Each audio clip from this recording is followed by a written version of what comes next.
Hello दोस्तों, स्वागत है आप सभी का। एसबीआई क्लर्क 2023 का प्री एग्ज़ाम अब आने ही वाला है। 5 जनवरी से आपका फर्स्ट एग्ज़ाम स्टार्ट हो जाएगा और उसके बाद फिर इसका एग्ज़ाम होते रहेगा। लेकिन अभी भी बहुत सारे लोगों का जो मॉक में अटैम्प्ट कर रहे होंगे तो उतना नंबर नहीं आ रहा होगा। 50 से 55 के बीच में नंबर आ रहा होगा और आप प्रयास कर रहे होंगे लेकिन मॉक में नंबर नहीं भर रहा होगा।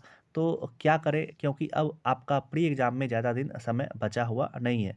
तो क्या कितना एग्ज़ाम में अटेम्प्ट करें जो एग्ज़ाम में कोई भी दिक्कत नहीं हो, क्योंकि अभी तक मॉक में उतना अच्छा परफॉर्मेंस नहीं हो रहा है और सोच रहे हैं कि और अच्छा परफॉर्मेंस मॉक में होना चाहिए था, लेकिन उसी की वजह से डीमोटिवेटेड फील कर रहे हैं। तो चलिए दोस्तों, सबसे पहले थोड़ा सा मॉक पर बात कर लेते हैं और उसके बाद एग्ज़ाम पर बात करेंगे। तो सबसे पहले एक बात अच्छे से समझ लीजिए कि मॉक में आपका कुछ भी स्कोर आ रहा है उस पर एग्ज़ाम और मॉक दोनों अलग-अलग चीज़ होता है और मॉक पे ज़्यादा डिपेंड नहीं होइए। मॉक को सिर्फ़ इस तरह से यूज़ कीजिए कि वो आपका सिर्फ़ एक जज कर रहा है कि अगर आप किसी-किसी में होता क्या चीज़ है कि जैसे अगर अगर आप मान के चलिए कि हम किसी का नाम तो नहीं लेंगे, लेकिन कुछ-कुछ मॉक डिफ़िकल्ट ही रहता है, उसका सभी मॉक डिफ़िकल्ट रहेगा और किसी-किसी का ऐसा रहेगा, किसी-किसी प्लेटफ़ॉर्म का उसका सभी मॉक ईज़ी रहेगा। तो आप प्लेटफ़ॉर्म चेंज कीजिएगा तो आपका भी नंबर भी चेंज होने लगेगा। लेकिन यही चीज़ एग्ज़ाम में नहीं होता है। एग्ज़ाम में आपको सिंगल पेपर देखने के लिए मिलता है। उसमें आपका सभी क्वेश्चन सेट रहता है, मतलब कुछ हार्ड क्वेश्चन भी सेट रहता है जिसको छोड़ने के लिए बोला जाता है। वो उस क्वेश्चन को अगर आप उसमें करने लग जाइएगा तो होता क्या चीज़ है कि टाइम बर्बाद हो जाता है। लेकिन मॉक में यही चीज़ नहीं होता है। मॉक में होता क्या चीज़ है कि अगर एक प्लेटफ़ॉर्म का किसी का अगर मॉक दे रहे हैं, तो अगर उसका हार्ड क्वेश्चन सेट करने का पैटर्न चल आ रहा है पहले से, तो उसका सब क्वेश्चन आपको हार्ड ही देखने के लिए मिलेगा। वो जाना ही जाता है कि इसका मॉक का जो लेवल होता है वो हार्ड होता है, तो वो अपना सभी क्वेश्चन को हार्ड ही रखता है। लेकिन एग्जाम में ऐसा चीज़ आपको देखने के लिए नहीं मिलता है। तो मॉक का जो प्रेशर अभी आप लोग के माइंड में चल रहा होगा कि मॉक में नंबर नहीं आ रहा है, मॉक में नंबर नहीं आ रहा है, तो उस प्रेशर को एग्जाम देने से पहले ही यहाँ पे ही छोड़ के चले जाइएगा, नहीं तो एग्जाम आप लोग का फिर से खराब हो जाएगा। तो यही चीज़ हम कहना चाह रहे हैं कि आप लोग का अगर मॉक में स्कोर नहीं भी आ रहा है, कोई भी डरने वाला बात नहीं है, क्योंकि एग्जाम जो होता है तो एग्ज़ाम में सभी तरह का क्वेश्चन रहता है। वहाँ पे ऐसा नहीं रहेगा कि सभी क्वेश्चन आपको हार्ड ही देखने के लिए मिल जाए। किसी भी शिफ्ट, मतलब 4 दिन में अगर एग्ज़ाम हो रहा है तो किसी भी शिफ्ट में ऐसा सिंगल भी शिफ्ट नहीं होगा जहाँ पे सभी क्वेश्चन आपको हार्ड ही देखने के लिए मिल जाए और एक में सभी क्वेश्चन ईज़ी ही देखने के लिए मिल जाए।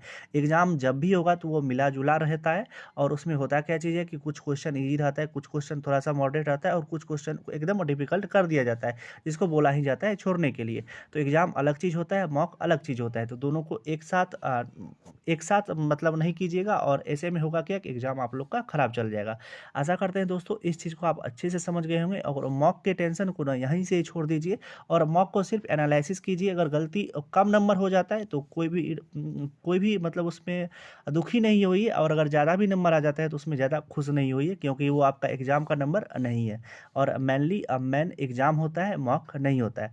अब चलिए बात कर लेते हैं कि एसबीआई क्लर्क 2023 का जो एग्ज़ाम होने जा रहा है प्री एग्ज़ाम, उसमें अगर आप एग्ज़ाम देने जाते हैं तो क्या कहते हैं उसमें सेफ अटेम्प्ट क्या रहना चाहिए। तो जैसा कि दोस्तों ये एसबीआई का एग्ज़ाम है, मतलब एसबीआई का एग्ज़ाम में होता क्या चीज़ है कि इसमें कोई भी सेक्शनल कट ऑफ नहीं रहता है।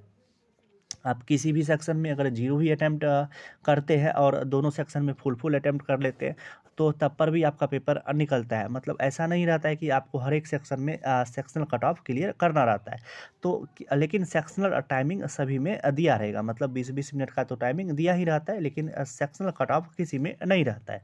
तो अगर सेक्शनल कट ऑफ नहीं रहता है तो आप लोग को ये डरने वाला बात नहीं है कि इंग्लिश मेरा कमज़ोर है या किसी का रीजनिंग कमज़ोर है या किसी का क्वांट में उतना नंबर नहीं आ रहा है, तो ये सब टेंशन तो वहीं से ख़त्म हो जाता है। उसके बाद आता है क्या कि सेफ अटेम्प्ट क्या होना चाहिए। तो दोस्तों आप जितना उसमें कर सकते हैं उतना आप वो करके आइए। हम ऐसा नहीं कि हम यहाँ से बोल देंगे कि आप 80 करके आइए और 80 नहीं हो पाया तो आपका एग्ज़ाम ख़राब हो जाएगा और पता चला कि कट ऑफ 65 टू 70 के रेंज में ही रहा। तो आप अपना बेस्ट दे करके आइए, वही आपका सेफ अटेम्प्ट रहता है। और वैसे ये कहने का मतलब इसमें नहीं है कि 80 करना ही है, 90 करना ही है।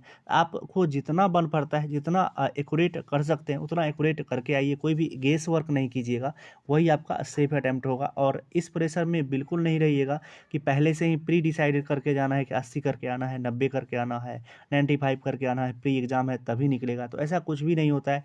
और अपने आप जितना अटेम्प्ट कीजिएगा ना, चाहे 70 कीजिए, 75 कीजिए, उसको एक्यूरेट कीजिएगा, गलती एकदम मिनिमम कीजिएगा। तो बैंक एग्ज़ाम का यही फंडा होता है कि गलती को एकदम मिनिमाइज़ कीजिए और अटेम्प्ट जो कीजिए उस पर एक्यूरेट रहिए, आराम से प्री एग्ज़ाम निकलेगा। और फिर प्री एग्ज़ाम, मेंस एग्ज़ाम निकलेगा और फाइनली आप लोग का सिलेक्शन हो जाएगा। तो ये जो हम फंडा बताए, तो इसी पर आप लोग ट्राई कीजिए, मतलब सेफ अटेम्प्ट कुछ नहीं, जितना भी करेंगे एक्यूरेट करेंगे और कुछ भी ज़्यादा गेस वर्क नहीं करेंगे। ऐसे ही प्री एग्ज़ाम आप लोग का निकल जाएगा और कोई भी सेक्शनल कट ऑफ इसमें है नहीं। तो आशा करते हैं दोस्तों सभी कुछ अच्छे से समझा दिए होंगे। तब पर भी कुछ भी डाउट रहता है तो आप हमको कमेंट कर सकते हैं, हम आपको कमेंट में रिप्लाई कर देते हैं। चलिए दोस्तों, मिलते हैं इसी तरह के किसी एक दूसरे वीडियो में। तब तक आप अपना ध्यान रखिए। Love you, bye bye.